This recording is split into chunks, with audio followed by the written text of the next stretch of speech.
Ka-MK, another day, another mini vlog. Today's ganap nga, maghahatid nga pala kami sa tita ko sa bus terminal. Hindi nga muna pwedeng i-travel ng malayo ang sasakyan. Hanggang bus terminal muna ang peg natin ngayon. Mga batang to, bihis na bihis, akala mo naman kung saan pupunta. Kaya siguro nila sila ang ihatid, hindi nila alam na hindi pala sila kasama, na hanggang kotse lang sila. Char. Merong mag-iiyak na bata mamaya at hindi kasama ng mami niya. Pero nga sa SM yung terminal, mamamasyal na rin kami ng very light. Ito talaga yung gusto ng mga batang to. Sobrang aga nga namin naghatid sa tita ko dito sa terminal. The wait kami mag-open tong SM, nakakaloka. Ilang oras din kami talaga nag-antay dito para mag-open. Di naman papayag ang mga bata na uuwi na lang kami kagad. Meron na mga batang inip na inip na. Wala kasi namin, mauuna talaga magbukas tong supermarket. Hindi namin alam, kasabay na pala talaga siya magbukas ng mall. Sana kami unang papasok para naman makakain kami ng breakfast at hindi kami nag-breakfast pag alis. So nga at meron nang nag-iiyak at hinahanap ang mami niya.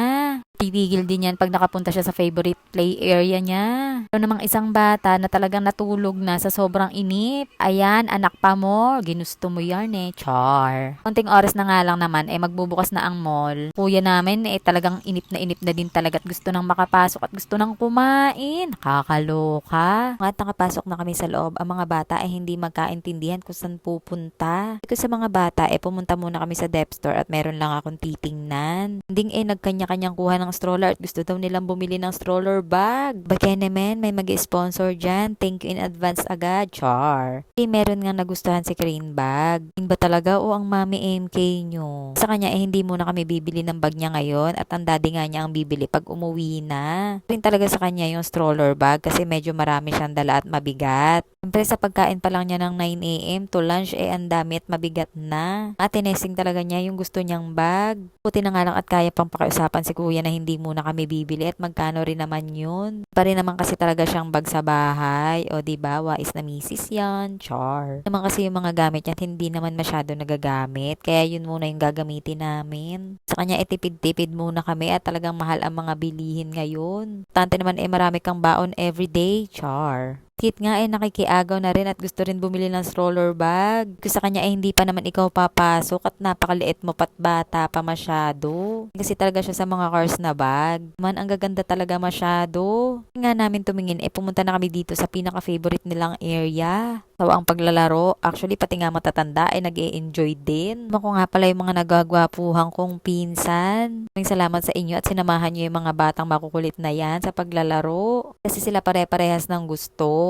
Isa takbo dito, yung isa takbo doon, hindi na maintindihan kung saan susunod. Ang ginawa namin, dito namin sila pinasok para at least sama-sama silang tatlo. Nga at happy yan at nag-e-enjoy naman. O naman talaga hindi mga nag-aaway lagi. Sa paglalaro at saka sa mga laruan, talagang magkakasundo sila. Sana talaga laging ganito, yung walang iiyak at nag-aaway. Nga kulang yung binili naming token, nagpabili ulit ako sa pinsan ko. Ano rin yung nagastos kong token dito para makapaglaro sila. Lang kahit magkano pa yan, ang importante nag-e-enjoy yung mga batang yan. Anong sabi ko dati hindi naman habang buhay maliliit at bata yung mga yan. Hindi nga natin masyado namamalayan talagang lumalaki na sila. Kailan lang nasa loob pa yan ng tiyan ko. Talagang malalaki na. Ang bilis talaga ng panahon ngayon. Kasi nasabi ko sa inyo pati mga matatanda nag-e-enjoy din sa paglalaro. Gawa na ng palaruan ang maliliit, nakakaloka. Sa sobrang laki ng pinsan ko muntikan pang maipit yung ulo niya sa taas. Kasi naman pambata yan. Ang laki mo na masyado para dyan sa palaruang yan. Nakakaloka ka. Kahit ako naman gusto kong maglaro dyan sa loob. Kaso nga lang, baka pagalitan ako at sobrang laki ko na. Katuwa lang na makita mo silang masaya at nag-e-enjoy. Mga magulang kasiyahan na din natin na makita silang masaya. After nga nila maglaro dyan, gusto daw nila sumakay sa train. Naman sinakay na namin sila para makauwi na kami after. Hanggang dito na lang mga ka-MK. Salamat sa panonood!